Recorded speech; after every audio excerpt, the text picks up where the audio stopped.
Hey everyone, welcome to Selling Noble. Today's video we're going to be talking about tools, anywhere from hand tools to mechanical tools to Dewalt's 20 volt systems, and these are the tools that we plan on taking on the boat and why we plan on taking them. So thank you for joining us and hope you enjoy the video. If I make any comments or remarks about any of these tools, we're not sponsored. These are actually just my honest opinions of them from years of use. So let's get on with the first tools. So everyone needs a tape measure. Now this is a 25-foot imperial tape measure. I do have a metric tape measure that I will actually probably use more than I will this one once we get on the boat. But having probably a good 2 or 3 tape measures, especially with salt water is going to corrode the metal tape on it, so having multiples of them is always going to be a smart idea to have. But get you a tape measure. Now you probably want to go ahead and get you a set of vice grips, or maybe not the vice grip names, but the locking pliers.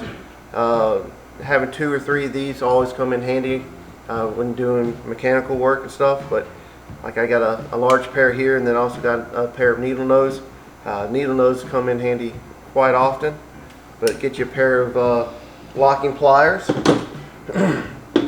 Again, these aren't locking, these are just regular needle nose pliers, and I have quite a few of them that have small little points, and then this pair that has some nice long points, and then I got some that are really small, like jewelry needle nose, that come in handy. So get you a pair of these. Now as far as doing electrical work, if you're working on those battery cables, a big pair of cutters like this are going to come in handy, where you can actually take and cut the whole thing in one piece instead of using like little dikes and cutting little sections out of it. So these are always handy. Now when you start doing crimping for your electrical, for your 12 volt, 120 volt, if you're going to crimp in the ends, then you need a good pair of crimpers. These are Klein. I've used Klein for many years, and I absolutely love them. I've tried some of the other ones, and they got bigger heads on them. They just don't feel right to me. Here's a pair of Lyman. Lymans are really good, especially if you're going to grab a couple of wires and twist them together. This has got a cutting head on it, and then you got a nice plier head there. And then these Kleins actually have a crimper that's already built into them on the back side there. So then you don't even have to have these crimpers if you're in a rush. But I still prefer to use these. Now here are a pair of cutters that I have, and these are really good. I use them for working on aircrafts with zip ties, and the reason being is because when you use a regular pair of dikes, they'll actually take and leave an anvil edge on them, nice point sharp edge that gets really irritating if you're sticking your hand in a blind spot and you get hit by it. Use these and you get a nice flat crisp edge, and they're a whole lot safer to use. So I definitely advise, and again, these are Klein's. There's other brands out there, but it's going to have a flat edge and then a one side cutting edge. Everyone's going to need to get a couple different sizes of these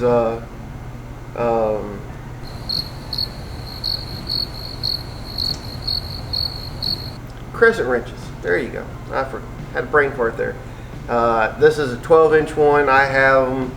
I got 6-inch, I got 8-inch, I got a 4-inch. So having these are great for a boat too. You also want to get you a pair of wire strippers. These have a nice ergonomic design. Let's see here. These are actually made by Imperial. This way you can actually get that wire and you strip it off real good, nice and easy. So get you a pair of these.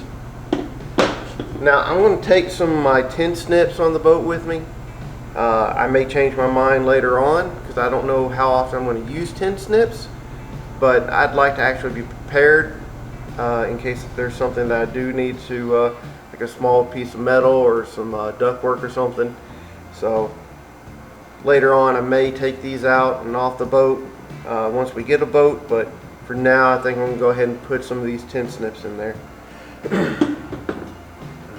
Now you're going to want to have a whole bunch of screwdrivers, some Phillips heads, some flat heads, some really long ones, some really small ones. This is actually a multi one. It's got a Phillips head and then a flat head. And then when you take it off on the other side, then you got smaller. These are going to actually come in real handy, and I normally always reach for a multi-tool one, but there's some times that you got to have either a really big Phillips head or a flat head to do some jobs. So make sure you have a good nice set of those. They don't have to be expensive. On the screwdrivers you can go to Harbor Freight, get you a cheap set. They don't need to be Klein. Also going to want to invest in a little micro set. So these are going to be more for your electronics. That way, and this set here's got flathead, Phillips head, star bits. It's also got hex head, so a whole assortment of bits that you're going to use for your electronics, like maybe working on your navigation system, taking apart your GoPro, maybe your camera. This is the tool you're going to need to get those parts fixed. You're going to probably want to get you something like this, which is a grabber. Now this one's really nice. It's got a grabber that actually springs out and pick up that lost nut or bolt that's that you dropped messing with the engine. It's also got a magnetic end. This is really nice. I really like this one. The only thing that would make this one better is if it had a light on it.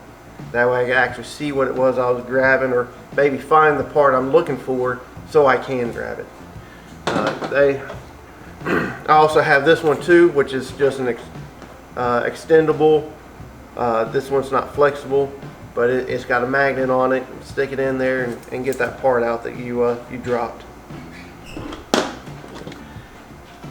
You're going to be dealing with hoses and maybe some piping on a boat, so a nice pair of cutters are going to be good. You just put your pipe, your hose in here and ratchet it down, and it'll give you a nice straight clean cut.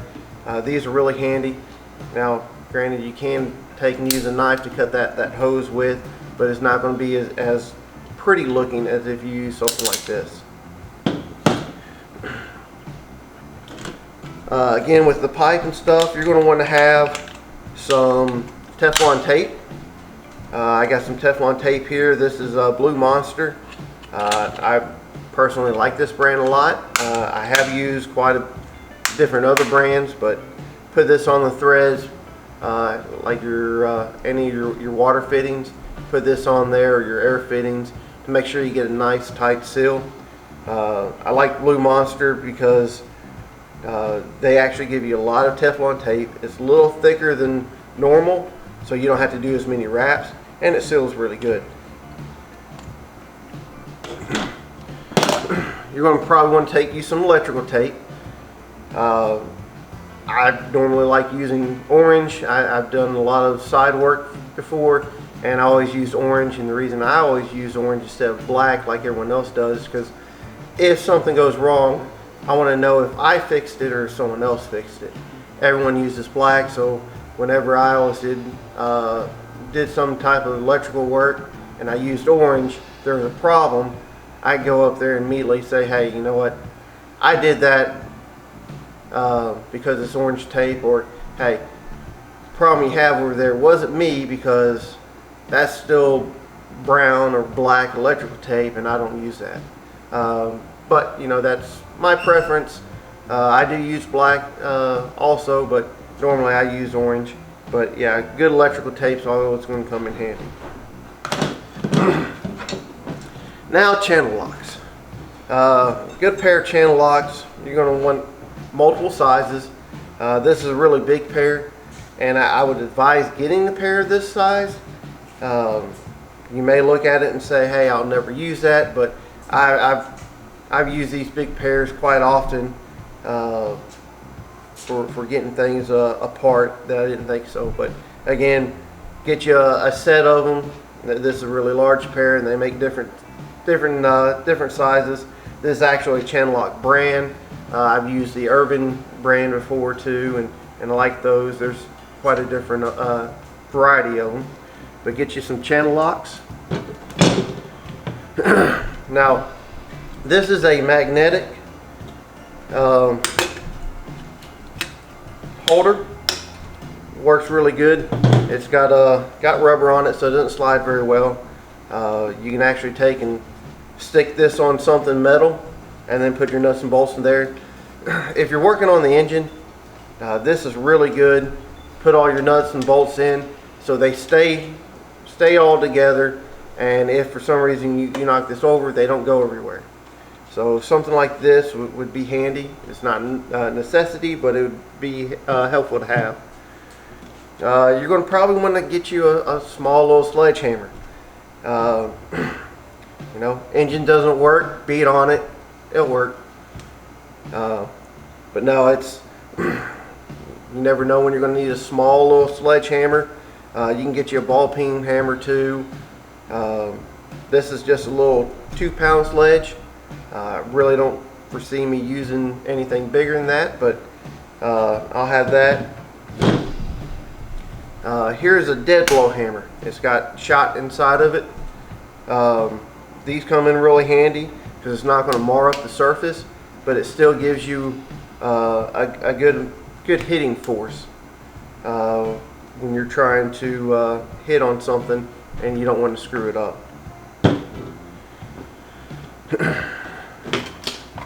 So here is a 300-foot tape measure, and this is going to be something that you're going to use for measuring out your cells if you want to replace the cells. What I'll probably end up doing is getting a metric one, so I have both, metric and standard. I'll probably end up using the metric more once we get on the boat, but that way I have both of them. A nice file set is always going to be handy. This one's got everything from a small file to a big file. They got different patterns on them, so I would definitely say getting a file set would be something handy to have on. Pipe wrenches. Now this is a cast pipe wrench, and I will be getting aluminum pipe wrenches to take on the boat. Probably a minimum of at least 2 of them. Pipe wrenches are great for getting pipes loose, or if you really need to bend something like a pipe wrench is going to come in handy. Definitely advise some aluminum ones, and they come in everywhere from like 6-inch pipe wrench all the way up to 3 and I think 4 foot. This is 24 inches, and I'll probably just get 2 of these. You're going to be dealing with a lot of silicone and caulking and special type, so you're going to want to get you a 1 or 2 good caulking guns. Try to get one. This one's in the handle. In the handle here, you put the nozzle in there, and it's got a cutting blade, and then you also got your little pin here. Now I got sockets, so I have metric and standard, and then I also got star bits of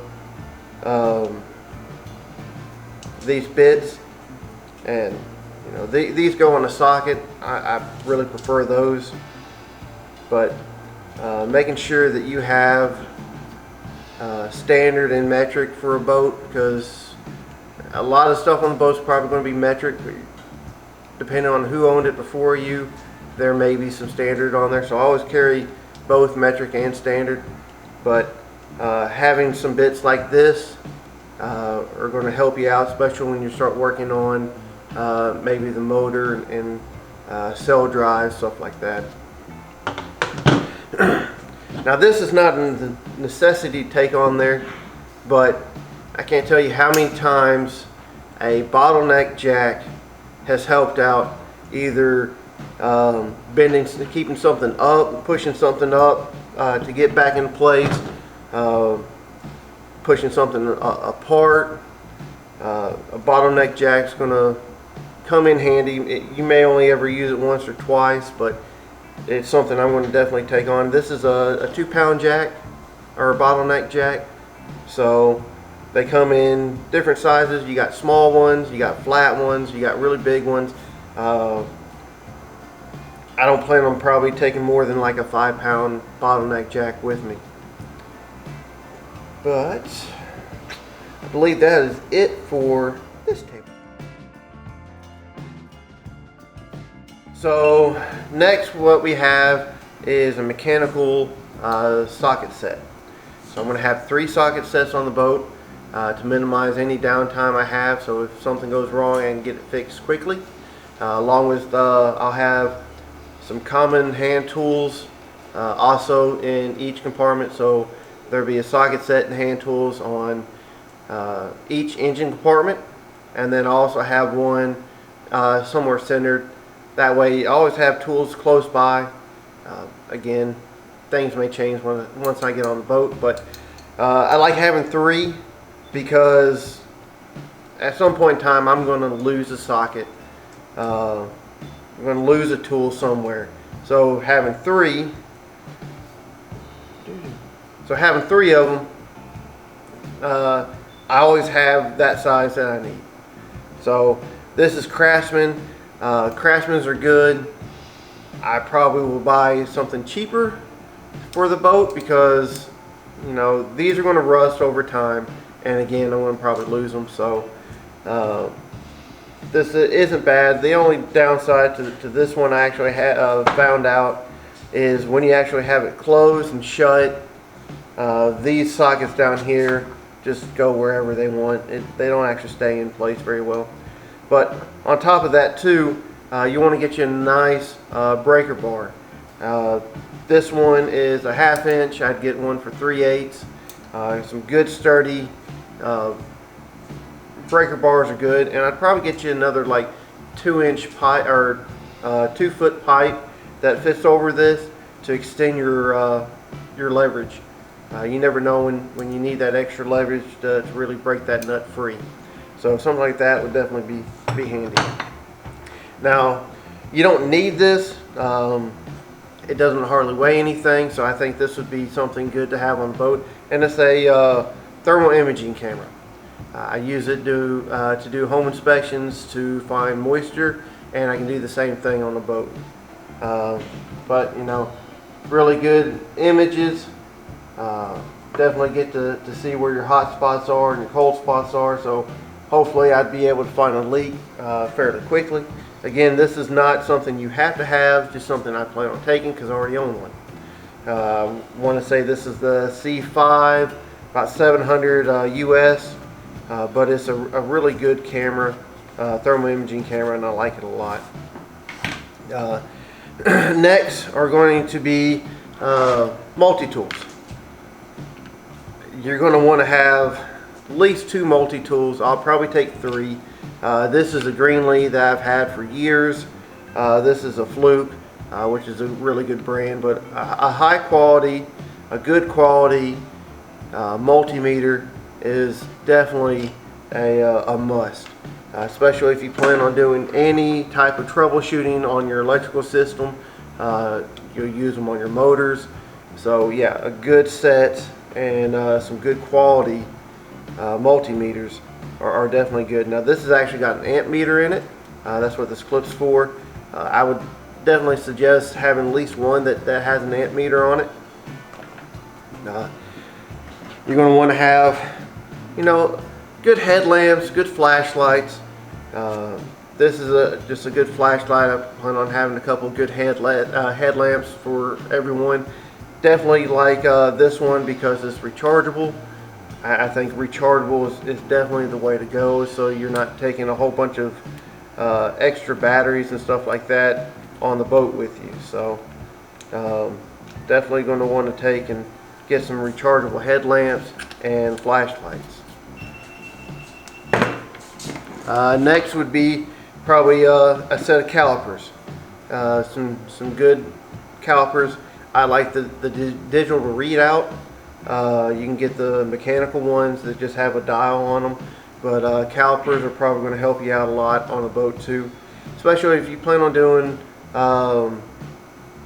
any boat repair stuff on your own. Calipers are going to have a good helping hand on that. But with that, if you get the digital, make sure you carry extra batteries, because these will go out and they're kind of pointless after that on the digital ones. So carry extra batteries for that. Next is going to be a soldering iron. This is a Black & Decker set. Now, as far as my iron here, it's not any good anymore, but I really like this this stand that came with it, because I can actually put two wires in there, solder them together, and it's like having a third hand. So something like that's good. I personally like having a butane gas-powered soldering iron. The only thing with this that you need to definitely pay attention for is there's a hole here, and there's a lot of heat that comes out of that. So if you set it down and you don't pay attention where that hole is, it's going to burn a hole in whatever it is it's close to. So again, if you have this, make sure you have extra butane fuel for it, so it doesn't become obsolete. I'll probably take another electrical one too, just for backup. You're going to probably want to take, along with your terminal ends, you're going to probably go get a box like this or a pack like this, shrink wrap. So this is good to protect those wires after you put a crimped end on it, or if you do a splice and you don't crimp it together, then you can slide this over and heat shrink it, and that protects that wire from water and keeps it from grounding out. So something like that's going to be a good thing to have too. So, all right, baby. Oh, never mind. So some zip ties. Zip ties are definitely a must. Now zip ties come in all sizes, thickness, widths. I'll probably have anywhere. I'll probably get some zip ties for HVAC that have like a 500-pound strength. They're a little wider, and they're about 2 to 3 foot long. You get these zip ties too, and then you also have zip ties. They're like just real small, but these are good for getting something out of the way. If you got a bunch of wires, you can zip them, tie them together so it looks cleaner. So carrying some zip ties is definitely going to be a good thing to carry along with.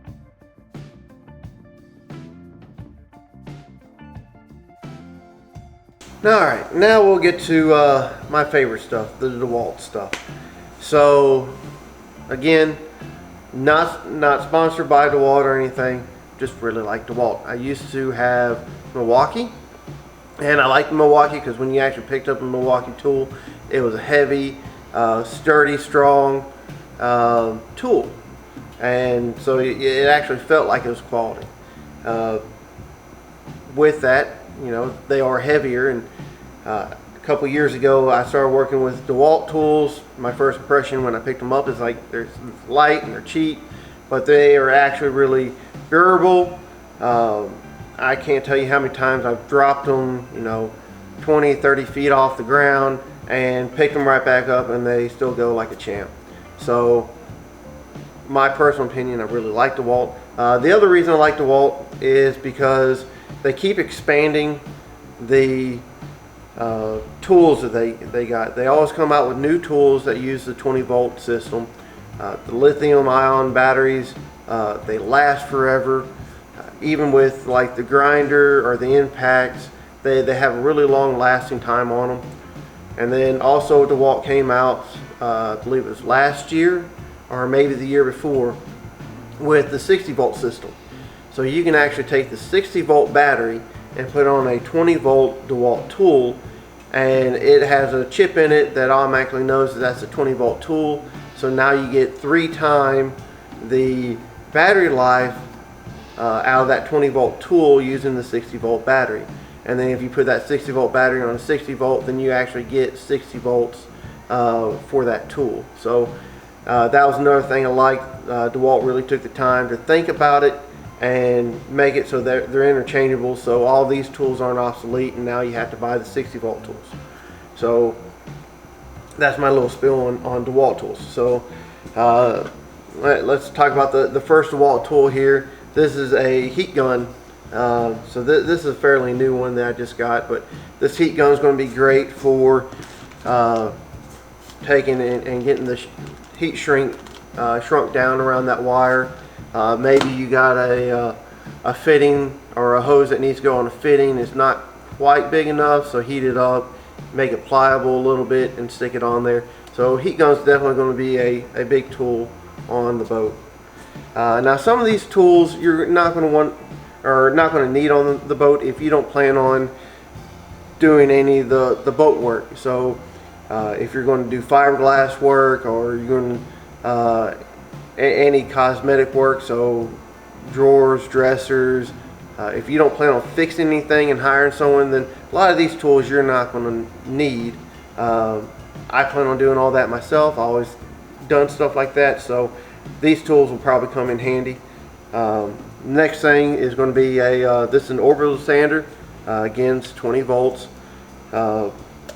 This one probably won't get used too often, but if I need to do some sanding for fiberglass work or something like that, then this is going to be one of my go-tos. And then also this grinder with a flap disc on it. You can put a cut-off wheel on here if you need to, and cut a bolt off. You can put the cut-off disc to cut some fiberglass off if you want to. But this is a grinder that's really good. Another tool that I really like is going to be the Sawzall. Now with this Sawzall, this is actually a compact version. It's probably, I'd say, maybe 3 to 4 inches shorter than the regular Sawzall or reciprocating saw. The other thing I like about this one is the chuck here. You can actually put the Sawzall blade in 4 different angles, so it can either be pointing down, up, left, or right. So that gives you a lot of versatility. That way this handle's out of the way whichever way you're trying to cut. So, and then make sure you have different sizes, different blades for different things for your tool. So I have a whole bunch of wood saw blades in here. I got metal, I got bimetal. These will work for cutting through fiberglass. Now fiberglass is going to dull the ends, so you'll go through quite a bit of them, but they'll work too.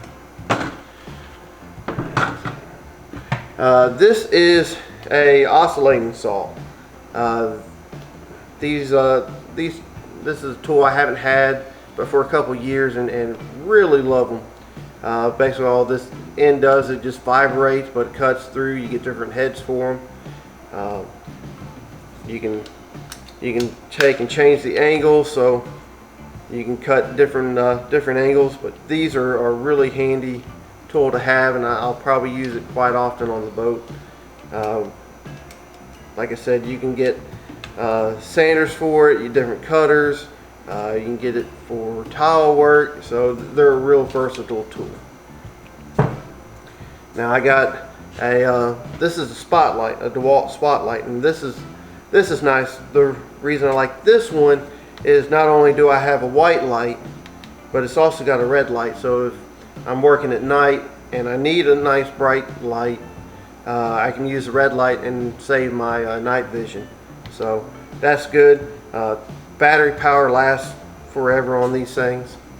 So now this is an impact that has a 1/4 inch chuck on it. I use this almost daily. It's a really good handy tool to use. You definitely want to take and get one Dewalt's got a few different variations of it. They got one that's just a set impact speed, but this one actually varies. So I like this one, that way you keep from overpowering. Now beware, when using this or the regular Dewalt impact, if it's the 1/2 inch, 3/4, or the 3/8 drive, whenever you put in a brand new fully charged battery, take it easy, because you will take and you'll bust that bolt in half real simple with a brand new fresh battery. They have a lot of power in them, but this is good. This will be really good for working on the engine, because I put my socket on there and get that bolt off quicker. Again, just pay attention when using them, because when you're putting screws in or bolts back in, you can either break them off or you can take and strip them out. So, you know, when using something like this, just be cautious about it. Now, let's see here. Also got just a regular drill here. Again, variable speeds. Use this for your drill bits. That's something I don't have on the table, but a good set of drill bits, and probably a few sets, because your smaller drill bits and your more common drill bits you're going to run through quite often. So either the small ones are going to break, or you get the common drill bits that you just use over and over again, and they're going to dull up. So make sure you have multiple drill bits for each size. With drill bits, a good quality drill bit is definitely worth it, instead of buying just cheap drill bits. But here's a drill. Also have the jigsaw. The jigsaw I foresee using quite a bit. Again, make sure that you get plenty of blades for them, and some good quality blades work well on that. But this is going to be another one of those tools, and all I have to do is just pull this open, put the new blade in there, shut it, and locks it down. I'm ready to go. Now, this one I don't know how often I'll use. This is actually a shear, cutting shear that attaches to the impact or the drill, and then basically it just makes this like a pair of electric shears. And these actually work really good for doing like metal roasts, stuff like that. As far as on the boat, I haven't figured out what they would be used for. They don't take up hardly any room. They're small, so I'll probably tag them along with me. Now with the Dewalt batteries, so like here's a 6 amp battery, and then here's a 4 amp. So you know, definitely a big size difference. Then I have a 3 amp battery. So again, this is a little bit bigger but thinner. And then you got this one too, and I normally don't use these too often. They don't have a display on the back, battery display that actually shows the charge. So these you just pick it up and hopefully they're charged. But sometimes you need that extra room to get this tool into that compartment, so you need that thinner body. And though these don't last as long as the bigger ones, they definitely thin you up a little bit. So you know, it's about 1/2 inch thinner. So having multiple batteries is always a good thing. Now I have a multiple charger too. I think I either put 4 to 6 batteries on there and charge them all at once. And then, like I said, these batteries last forever, so I shouldn't have to charge them very often. But that does it for this video. That concludes today's video. Appreciate everyone watching. If you would, hit the subscribe button, click that little bell over there so you get notified when a new video comes out. Make sure you click the like button, and don't forget to share this video, and we look forward to seeing you on our next adventure.